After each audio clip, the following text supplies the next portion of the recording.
জেলার যে প্রয়াস এবং পরিকল্পনা গ্রহণ করা হয়েছে সেই পরিকল্পনা আজকে বহু মানুষ সামিল হয়েছে। তাদের প্রত্যেককে অনুরোধ করছি যে আপনারা ব্যবহার জায়গায় করে দিতে পারে লক্ষ্য রাখবেন। ঠাকুর শ্রী রামকৃষ্ণের জন্মভূমি কামারপুকুরকে পরিষ্কার করতে সাফাই অভিযান চালানো হলো রবিবার।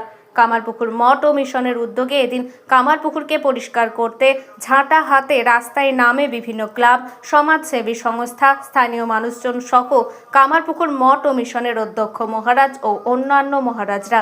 মঠ ও মিশন থেকে শুরু হয়ে কামারপুকুর জুড়ে চলে সাফাই অভিযান।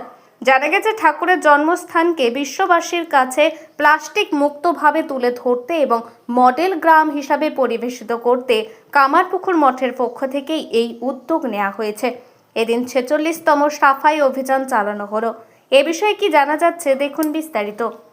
আমরা কামারপুকুরে রামকৃষ্ণ মঠ রামকৃষ্ণ মিশনের পরিচালনায় এবং স্থানীয় গ্রামবাসীবৃন্দ এবং ক্লাব যত আছে তাদের সহযোগিতায় আমরা প্রতি মাসে একবার করে স্বচ্ছ ভারত, স্বচ্ছ বাংলা এবং স্বচ্ছ কামারপুকুর গড়ার প্রয়াস গ্রহণ করেছিলাম 2015 সালের 31শে ডিসেম্বর থেকে। আমাদের 46তম দিন হচ্ছে, আমরা 45 বার আমরা পরিষ্কার করেছি, আজকে 46তম বারে আমরা পরিষ্কার করেছি। এটা আমাদের উদ্দেশ্য যে ভগবান শ্রীরামকৃষ্ণ দেবের জন্মভূমি যে কামারপুকুর সেইটি একটি সুন্দর পরিষ্কার পরিচ্ছন্ন গ্রাম হয়ে থাকুক। মানুষ আজ এখানে সারা পৃথিবীর মানুষরা আসেন, দেখবে যে খুব সুন্দর জায়গা, এখানে ভালো লাগবে। বিশেষ করে প্লাস্টিক, এখানে প্লাস্টিক মুক্ত জোন আমরা করতে চাইছি, মডেল কামারপুর করতে চাইছি।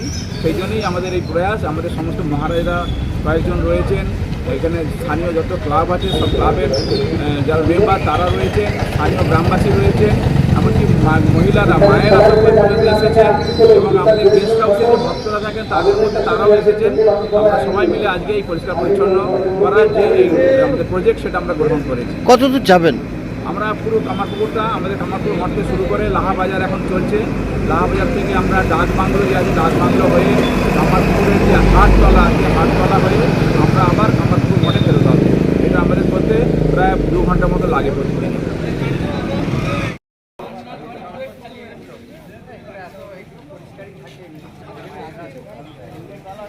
স্বচ্ছ ভারত এবং স্বচ্ছ বাংলা গড়ার প্রয়াস পরিকল্পনার জন্য আজকে নয়, আমরা 2015 সাল থেকে 21শে ডিসেম্বর থেকে এই প্রচেষ্টা চালিয়ে যাচ্ছি। স্বচ্ছ ভারত, স্বচ্ছ বাংলা এবং স্বচ্ছ কামারপুকুর। কামারপুকুর একটা কাছে একটা বড় তীর্থস্থান, ভগবান শ্রীরামকৃষ্ণদেবের জন্মস্থান। এখানে সারা ভারতবর্ষের কেন পৃথিবীর মানুষ আসেন, তো তার স্বচ্ছতা দরকার আছে। সে কারণে ভগবান শ্রীরামকৃষ্ণদেবের জন্মস্থানকে আমরা করতে পারবো, স্বচ্ছতার দিশারি দেখাতে পারবো। এখন কামারপুকুর থেকে অন্যান্য গ্রামগুলোও শিখবে, সেই প্রচেষ্টা আমরা চালিয়ে যাব। আগামী দিনে কামারপুকুর একটা সুন্দর গ্রামে পরিণত হবে, আদর্শ গ্রাম তৈরি হবে। রামকৃষ্ণ মঠ ও মিশন এবং এখানকার ক্লাব এবং অন্যান্য যে স্বেচ্ছাসেবী সংস্থাগুলি রয়েছে তাদের সহযোগিতায় আগামী দিনে আমরা করে তুলতে পারবো। এই ইচ্ছা নিয়ে, ভগবানের নাম নিয়ে আমরা শুরু করেছি। আশা করি আমরা এখান থেকে সফলতা পাবো, এই কামনা করছি। কতদিন সহযোগিতা অবশ্যই পেলে আমরা এটা করতে পারবো। কতদিন ধরে চলে আসছে? এটা 2015 সালের 31শে ডিসেম্বর থেকে, এটা প্রায় আমাদের 46তম। করোনার সময় আমরা কিছুদিন বন্ধ রাখতে পেরেছিলাম, তাহলে আজকে প্রায় 100 দিবস হয়ে যেত। যার কারণে আমরা শুরু করেছি। আমরা কামারপুকুরকে সুন্দর একটা গ্রামে, আদর্শ গ্রামে পরিণত করতে চেষ্টা করছি। সকলের সহযোগিতা থাকে, যদি থাকে আমরা এটা সফলতা পাবো, এই আশা রাখছি। আপনার নাম? আমার নাম শঙ্কর চন্দ্র পাল, আমি এখানকার স্থায়ী বাসিন্দা। অভিযান শুরু করেছিলাম, আজ তার 46তম দিন। আজকাল 46তম দিন। এই দিনে আজকে অনেকেই আমাদের সঙ্গে সামিল হয়েছে। এর জন্য যারাও সামিল হয়েছেন তাদেরকে আমরা আন্তরিকভাবে অভিনন্দন জানাবো। সাথে সাথে এখানে যারা সামিল হয়েছেন তাদেরকে তো বলবোই, এছাড়াও সমস্ত মানুষজনকে অনুরোধ করবো আগামী রথের দিন অন্তত প্রত্যেকে একটি করে গাছ লাগাবেন। যেখানে পারবেন, যেখানে ফাঁকা জায়গা পাবেন, বাড়ির যে কোনো প্রান্তে বা কোনো বাড়িতে যদি জায়গা নাও থাকে, যে কোনো একটা জায়গায় অন্তত একটা গাছ। আজকে আমরা সেই দিনকে সুন্দর এবং স্বচ্ছ কামারপুকুর গড়ে তোলার যে প্রয়াস এবং পরিকল্পনা আমরা গ্রহণ করেছি, তাতে যারা অংশগ্রহণ করেছে তাদের প্রত্যেককে অনুরোধ করছি আপনারা এক্ষুনি তৈরি হয়ে নিন, এক্ষুনি তৈরি হয়ে নিন।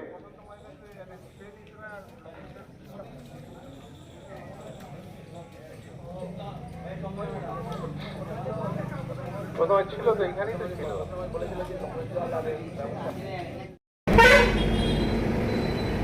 কামারপুকুরকে স্বচ্ছ এবং সুন্দর করে তোলার যে প্রয়াস এবং পরিকল্পনা গ্রহণ করা হয়েছিল, আজকে তার 46তম দিন। কামারপুকুর রামকৃষ্ণ মঠ মিশনের নতুন স্বামী যোগেশ্বরানন্দ মহারাজের উদ্যোগে কামারপুকুরকে স্বচ্ছ এবং সুন্দর করে তোলার যে প্রয়াস এবং পরিকল্পনা গ্রহণ করা হয়েছিল, আগামী রথের দিন আমরা সবাইকে নিয়ে করবো যে একটা করে অন্তত গাছ লাগান, যে কোনো গাছ একটা লাগান, যে কোনো গাছ একটা অন্তত লাগান, যে কোনো জায়গাতে। এখন একটা গাছ লাগান, এটা সবার কাছে আমাদের অনুরোধ। কারণ সুন্দর ভারতবর্ষ এবং আমরা সুস্থ ভারতবর্ষ প্লাস্টিক ব্যবহার করবেন না। 40 মাইক্রনের ঊর্ধ্বে প্লাস্টিক ব্যবহার করলে সেই প্লাস্টিকটা নষ্ট হয়ে যাবে, ডিস্ট্রয় হয়ে যাবে। কিন্তু তার নিচে যে প্লাস্টিকটা আপনারা সাধারণত ব্যবহার করছেন, সেটা কোনো রকমভাবেই ব্যবহার করবেন না। বিশেষ করে কালো পলিথিন যেটা ব্যবহার করছেন, সেটা কিন্তু খুবই ভয়ঙ্কর। আপনার পক্ষে, আপনার পরিবারের পক্ষেও সেটি ক্ষতিকারক। কাজেই প্রত্যেক অনুরোধ করবো যে যতটা সম্ভব প্লাস্টিক মুক্ত রাখার চেষ্টা করুন নিজের এলাকাকে।